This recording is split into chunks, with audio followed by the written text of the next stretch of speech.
Hello, kings and queens. Welcome to another week with Asian Queen. So, we are doing a series on the human mind, and last week we already covered topics concerning personality, character, attitude, and behavior. And this week we're going to be doing a step further by taking a deep look at the society and trying to understand how the society shapes us when it comes to our personality, character, attitude, and today is going to be all about girls. How girls are brought up, how girls are raised in our society. So we're going to be talking about what girls are expected to do and what they turn out to do. But before I start, I would like to remind you that you can find this topic on my blog. So just do a quick search, you can find the link on my bio and you will find it right there. What does it mean to be born a female in a patriarchal society? As a female in a patriarchal society, your entire upbringing, your entire life is geared towards making sure that you become a good wife. And this means that they have to follow a particular path. Every single girl must do that in order to reach the identity of a good wife. It doesn't matter how the girl is, what she likes, or what she likes doing. What matters is that at the end of the day, she fits into this role perfectly. And for that to happen, it means that her entire identity will be broken down and erased for the new identity of the good wife to take place. It practically means that her personality will be very low-key. In this case, it's not just about girls being introverts, so they have a very limited circle of interaction. It's about making them even low-key introverts, which means that their entire circle will be formed by their families. So it will be about their parents or their siblings, it will be about their in-laws when they get married, and most especially it will be about their husband. When it comes to character, good wives generally do not have a character. Since the definition of character is the set of values and morals that a person possesses, a good wife does not have a set of morals or values that her own. She practically embodies the set of values and morals of the person she is submitting to. So before she gets married, she embodies the set of character that her family has, and later when she gets married, she starts embodying the character of her husband. In terms of attitude, well, in the case of a girl that is being raised to be a good wife, it is important that her attitude actually matches her behavior so that she can be able to transmit these teachings to her daughters when she becomes a mother. When it comes to behavior, they are absolutely passive. She only acts when she is asked to act. This is different from empaths. I talked about empaths last week and I said that empaths are people who are generally indifferent to stuff that happen around them. Unless those things affect them directly, then they might take a stand.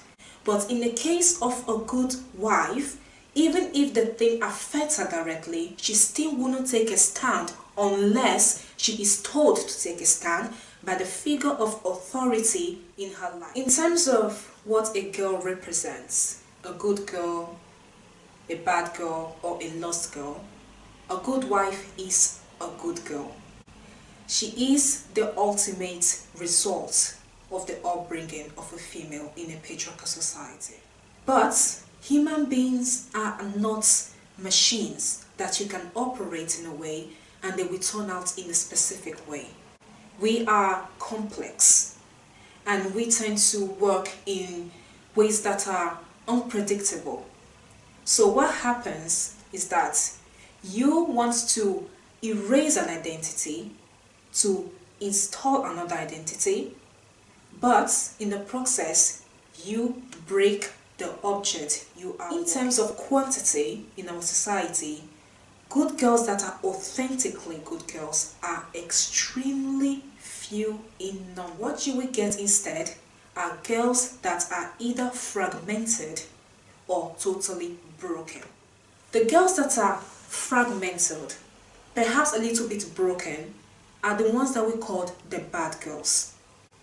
The bad girls are right there in the middle. They tried to erase their identity, but they couldn't erase it completely. They tried to install a new identity, but they could not install it completely. So now you see them oscillating between one identity and the other. It is a state of conflict.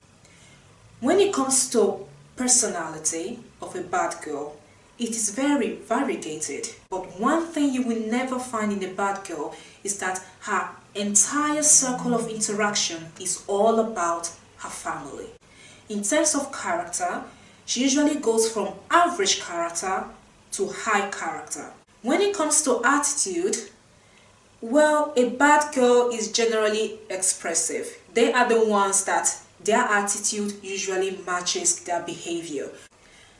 In my previous video, I spoke about behavior in terms of emotions, like being able to control your emotions.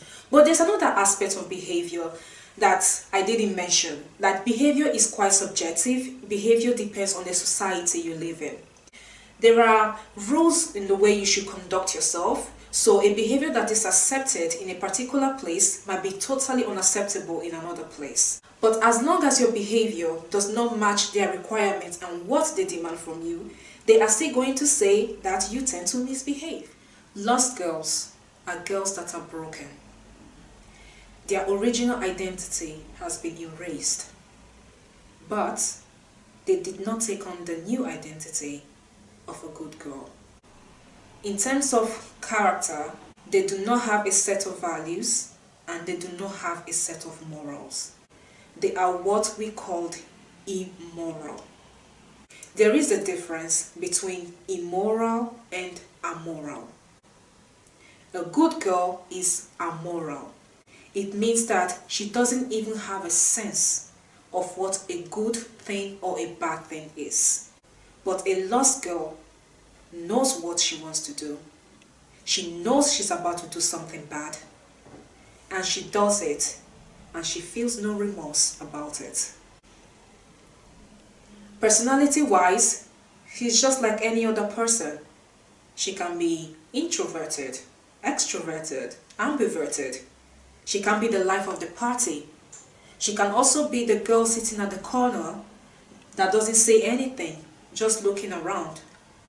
She can actually be the best behaved girl in the room. The one that doesn't cause any trouble. The one that doesn't speak too loud. The one that is very conscious of herself. Inside of her is a chaos. She feels no love. She is empty. The attitude of a lost girl is what actually reveals the person that she is.